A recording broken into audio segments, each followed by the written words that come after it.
한 아빠가 딸아이를 재워주기 위해서 동화책을 읽어주고 있어요. 이야기가 다 끝난 다음에 딸이 이렇게 말해요. 아빠, 아빠가 내 아기고 내가 아빠의 엄마였을 때 나도 잠자기 전에 아빠한테 이야기 읽어줬던 거 기억나요? 안녕하세요. 꿈입니다. 쉽고 재밌는 마음 공부, 그와 관련된 내용을 다룬 책들을 여러분들께 소개해드리고 있어요. 제가 오늘 소개해드릴 책은요. 웰컴 투 지구별이에요.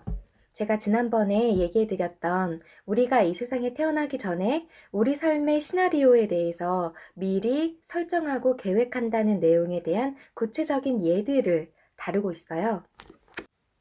지은이 로버트 슈월츠 2003년 자신의 문제로 치유를 받던 저자는 채널러의 도움으로 비물질적 존재들, 그러니까 우리가 흔히 말하는 수호천사들 또는 상위자아들과 놀라운 대화를 나누게 된다. 그 존재들은 자신이 살면서 해온 일은 물론 이 저자의 생각과 감정까지 모두 다 알고 있었다. 비물질적 존재들은 저자가 지금까지 겪은 수많은 어려움이 실은 태어나기 전 영혼의 단계에서 스스로 계획한 것이라고 들려준다. 그는 이와 같은 전생 계획에 대해 알고 난 뒤 커다란 치유를 경험하고 자신이 겪어온 삶의 시련들이 사랑의 실현이라는 더욱 깊은 목적에서 나온 것임을 깨닫게 된다. 이후 저자는 3년에 걸쳐 수많은 사람들을 만나며 채널러와 비물질적 존재들의 도움을 받아 그들의 전생 계획을 수집하기 시작한다. 그 과정에서 저자는 우리가 몸을 입고 살아가는 동안 얼마나 원대한 영혼적 비전을 실천하고 있는지 아주 구체적으로 깨닫고 우주적 차원의 진리가 사랑의 원리에 따라 얼마나 섬세하게 작동하는지 이해하며 감사하게 된다.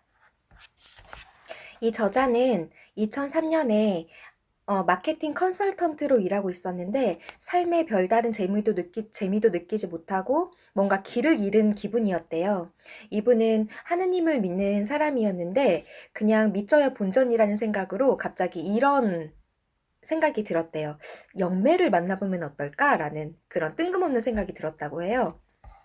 그래서 2003년 5월 7일에 처음 만났는데 이 날짜가 왜 중요하냐면 이날 이후로 이분의 삶이 완전히 바뀌었대요. 영매가 해준 얘기는 우리 모두에게는 길잡이 영혼이라는 것이 있는데 우리가 이 땅에 태어나기 전에 삶을 계획할 때 옆에 함께 있던 존재들이라고 해요. 저자가 물어봤대요. 그 당시에 왜 자기 삶에 그런 고통들이 일어났는가? 그랬더니 그 목적은 고통을 주기 위해서가 아니라 성장하도록 하기 위해서라고 말을 해줬어요. 그 말을 듣고 마음이 크게 흔들렸어요. 전생 계획이라는 것에 대해 아무것도 모르는 상황이었지만 아주 직관적으로 그 말이 맞다는 생각이 들었대요. 그 당시에는 깨닫지 못했지만 이 영매와의 만남으로 깊은 영적 자각이 일어났는데 뭔가 이런 자각이라는 것이 뭔가를 새롭게 아는 것이 아니라 그냥 원래부터 알고 있던 것을 기억해내는 것이라고 해요. 그러니까 우리는 원래는 모두들 이런 사실을 아주 직관적으로 알고 있는 거죠. 자신의 종교적인 믿음과 위배가 된다거나 뭔가 마음에서 거부감이 일어나는 분들은 그냥 재미로 들으셔도 상관없을 것 같아요. 자, 어느 날 오후에 이 저자가 아주 더 깊은 영적인 체험을 하게 돼요. 갑자기 눈앞에 있는 모든 이들에게 주체할 수 없는 무조건적인 사랑을 느낀 것이에요. 자, 이런 영적인 체험을 한 또 다른 예가 에크하르트 톨레 님의 그 나우라는 책, 지금을 살아라, 지금을 즐겨라라는 책이 있는데 그 책에 대해서도 이런 현존의 상태, 무조건적인 사랑을 느끼는 상태에 대한 그런 자각의 느낌들, 그런 영적인 자각들에 대한 내용을 담고 있는데요. 그 책도 제가 소개해 드릴게요. 자, 이분은 그때 어떤 느낌이었냐면 나는 내 영혼과 더 높은 차원에서 직접적인 교감을 나누고 있었다. 나는 실제로 영혼이 내게 하는 말을 들었다. 이 사랑이 바로 당신 자신입니다. 나는 곧 영성과 초물리학 관련 서적에 깊이 빠져들었다. 책들을 읽으며 전생 계획을 자주 떠올리게 되었다. 그때까지 나는 인생의 시련이란 아무 의미 없는 고통이며 우연히 일어나는 것뿐이라고 생각했다. 하지만 그 시련들이 내가 계획한 것이라고 한다면 그 안에서 수많은 목적을 발견하게 될 것 같았다. 그렇게 생각하는 것만으로도 고통은 크게 줄어들 것이다.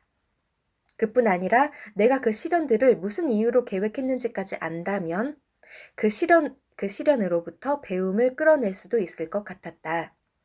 두려워하고 분노하고 억울해하고 남을 탓하고 자기 연민에 빠지는 것이 아니라 내 영적 성장에 집중하게 될 것 같았다. 심지어 그 시련에 감사한 마음까지 들지도 모를 일이었다. 네, 여기에서도 감사의 마음이 나오네요. 이제부터 여러 명의 채널러들을 만나서 자기 영혼의 삶의 계획들에 대해서 듣기 시작해요. 여기서 채널링이란 의식 수준이 뛰어난 영적 존재와의 교신 행위. 채널러는 이런 교신 행위를 하는 사람을 말합니다. 그 채널러들에게 자기가 얼마나 많은 시련들을 놓고 곰곰이 생각하면서 골랐는지, 그리고 왜 골랐는지 그 이유에 대해서도 듣게 돼요. 가끔은 우주가 나를 괴롭힌다는 기분이 들 때가 있고 내게 일어나는 나쁜 일들을 놓고 다른 이들을 탓하고 싶기도 하지만 전생 계획을 알고 난 지금 이 저자는 삶의 시련을 완전히 다른 관점으로 바라볼 수 있게 되었어요.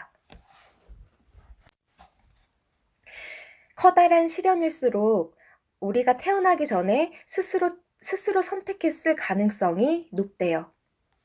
그러나 예외로서 알아둘 필요가 있는 것은 우리의 직관이 피하라는 경고를 주는 시련이 있다는 것이에요. 직관의 신호를 무시하면 계획하지 않은 시련이 닥칠 수도 있대요. 그래서 내면에서 들려오는 위험 신호를 그냥 지나쳐서는 안 된다고 해요. 예를 들면 자기 인생에서 내가 비행기 사고를 계획하지 않았는데 내가 비행기를 타고 다른 외국을 나가야 되는데 왠지 찜찜한 느낌이 든다.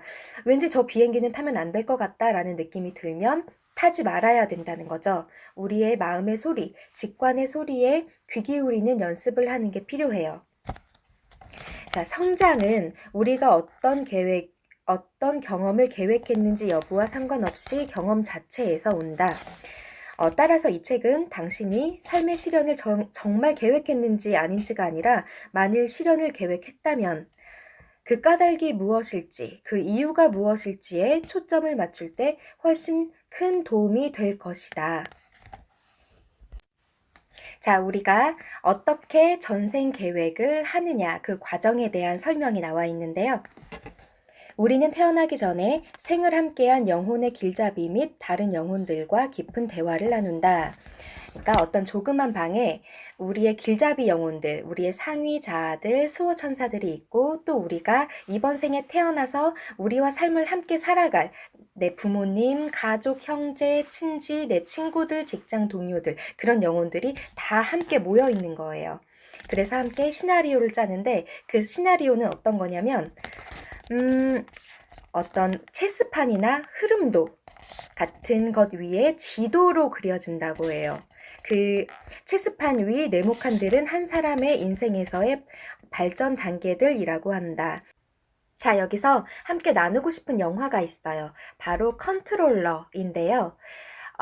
맷 데이먼 주연의 영화이고요. 정말 믿고 보는 배우인데 우리가 아직은 이런 종류의 영화를 받아들일 마음의 준비가 안 돼서 그런 건지 많이 흥행도 안 됐고요. 많이 알려지지도 않았어요. 바로 이 영화에서 주인공들을 리드하고 싶어하는 천사들의 존재가 나오고 그 천사들이 가지고 다녀요. 이 흐름도를. 그래서 이 영화를 함께 보면서 설명드릴게요. 자, 맷 데이먼은 굉장히 젊은 나이에 상원 의원에 출마한 정치인이에요. 그런데 어렸을 때 있었던 좀 불미스러운 일로 인해서 지금 지지율이 많이 하락한 그런 상태예요. 자, 그런 내용이 이제 뉴스에 이제 뭐 패널들이 나온 뭐 뉴스 쇼에서 뭐 나오고 있고요.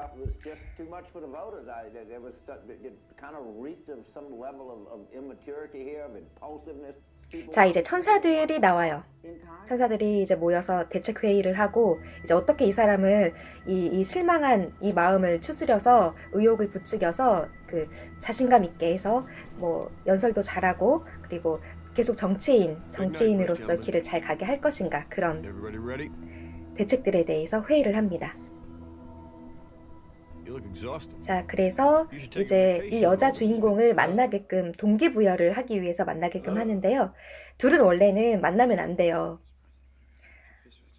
왜냐면 둘이 원래는 이제 영혼의 동반자이고 소울메이트 같은 존재인데 둘이 연인으로 함께 하기로 약속이 되어 있었는데 그 계획을 틀어요, 이 천사들이. 왜냐면 이 사람은 미국의 대통령까지 만들고 싶어 하는데 대통령이 돼야 될 인물인데 이 여자와 함께 있으면 너무 마음이 만족한 나머지 그냥 뭐 정치고 뭐고 그런 뭐 의욕을 다 잃어버리고 그런 야망, 어떤 성공에 대한 열정 이런 걸 잃어버리고 사랑에 정착하게 돼서 이 둘의 그런 사랑을 방해하거든요. 그런데 잠깐 이 여자를 이용해서 정말 멋진 선거 유세 연설을 하도록 해요. 자, 그래서 이번에는 떨어졌지만 어쨌든 다음 선거를 위한 발판을 마련을 해놓고요. 그 다음에 이제 이 여자를 못 만나게끔 해야 되는 건데 천사들도 실수를 하나 봐요. 굉장히 인간적인 천사가 나와요. 천사의 모습이 나와요. 네, 졸다가 못 만나게 저 버스를 타면 그 여자를 만나서 계획이 완전 틀어지는데 잠깐 조는 바람에 만나게 되는 거예요. 자, 큰일 난 거죠. 자, 인생의 갈림길이 이렇게 된 데서 이제 인생의 갈림길이 나눠져요. 짜잔.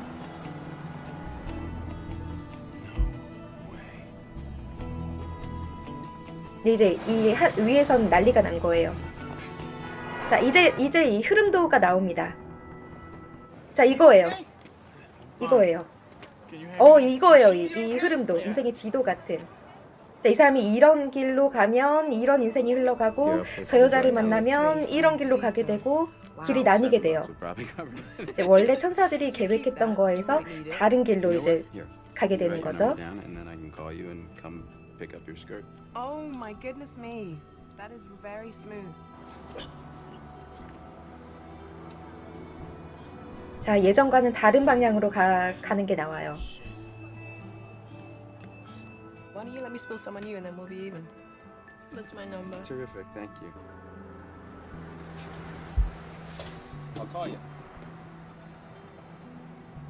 The morning after the election, I woke up thinking about you.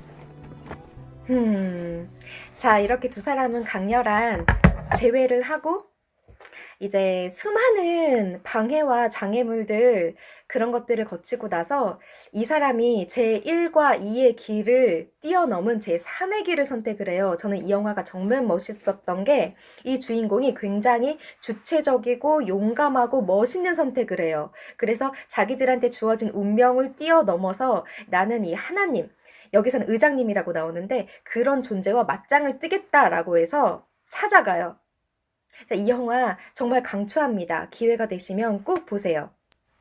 이 책에 나오는 채널러들은 이런 전생 계획을 우리가 어떻게 하는지에 대한 그런 정보들을 아카식 레코드라는 곳에 접속을 해서 알아낸다고 해요. 그게 어떤 거냐면 어떤 삶의 책들이 놓여있는 도서관 같은 곳으로 이해하면 되는데요. 이곳에는 우리가 전생부터 현생에 이르기까지 했던 모든 경험, 행동, 말, 생각이 모두 기록되어 있다고 해요. 그 영혼에 따르면 이런 비물질적 영역에서는 우리의 생각이 곧 창조로 이어진다고 해요. 제가 이제까지 소개해드렸던 책들에 나왔던 내용과 또 연결이 되죠.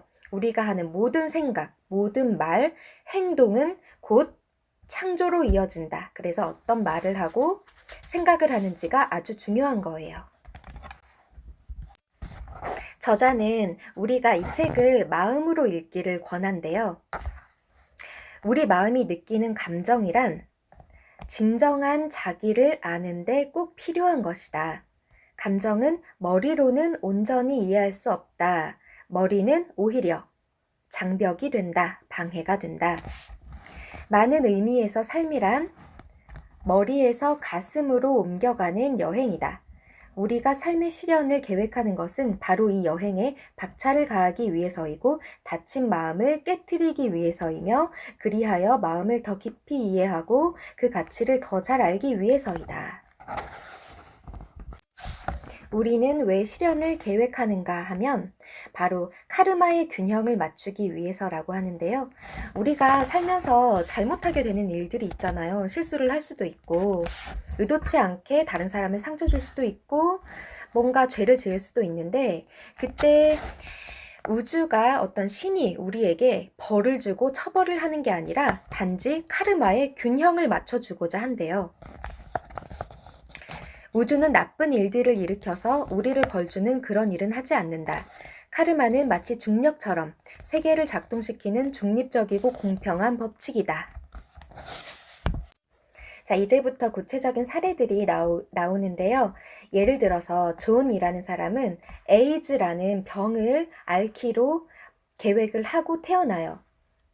이 존의 삶의 주제는 수치심을 다루는 건데요. 이런 자기 자신에 대한 수치심을 극복하고 자기 사랑을 회복하는 것이에요. 병이라는 것은 단지 몸이 아픈 게 아니라 우리 내적인 상태의 부조화를 나타내는 것이라고 해요. 즉, 몸의 치유도 필요하지만 마음의 치유가 필요하다는 것을 밖으로 드러나게 해주는 것이에요. 동성애자로 태어나는 것을 선택해서 같이 사는 지역사회, 신실하게 교회를 다니는 사람들의 그런 따가운 비난을 받게 되는 그런 상황들, 혹은 폭발 사고로 인해서 온 몸이 망가지는 그런 사고를 계획하는 영혼, 그리고 사랑하는 사람들을 계속 잃게 되는 그런 사별을 경험하게 되는 그런 영혼의 계획들, 이런 계획들에 대한 구체적인 예들이 나와요. 그 중에서 알코올 중독자 아빠의 딸로 태어나기로 선택한 도나의 이야기를 소개해 드릴게요. 자, 전생 계획을 할 때 얘기해요. 아빠는 나를 위해 가끔 형편없는 사람이 돼야 해요. 그러면 그런 아빠를 보면서 나를 거부하는 것 같은 아빠의 모습을 보면서 억지로라도 내 안을 들여다보게 될 거예요. 그 모든 게 술 때문이라는 것을 알면서도 상심해서 내 내면으로 들어갈 것이고 나 자신만의 감정, 현실 감각 따위를 곱씹어 볼 거예요. 내게는 그런 경험이 필요해요. 그게 내가 누구인지를 기억해낼 수 있는 아주 효과적인 방법이니까요. 처음에는 내가 너무 자의식이 강하고 의심에 가득 찬 아이로 보이겠지만 그것은 내 성장 과정의 일부예요. 이것은 내가 이번 생에서 걸어야만 하는 길이에요. 날 위해서 아빠가 해줄 필요가 있는 일이고요. 아빠가 이렇게 얘기해요. 앞으로 일어날 일에 마음이 아프구나. 널 사랑한단다. 이 일이 필요하다는 건 알지만 너에게 고통을 주어야 하다니 마음이 아프구나. 도나가 펫의 손을 끌어 자기 심장에 갖다 대네요. 아니에요. 아빠가 고통을 주는 게 아니에요. 내가 선택한 거예요. 그 책임은 나에게 있어요. 자, 이 책 표지에 보면 나는 왜 이렇게 힘든 지구별에 태어나기로 했을까? 실현을 통해 성장과 사랑을 경험하려는 용감한 영혼들이 특별히 택한 곳 지구.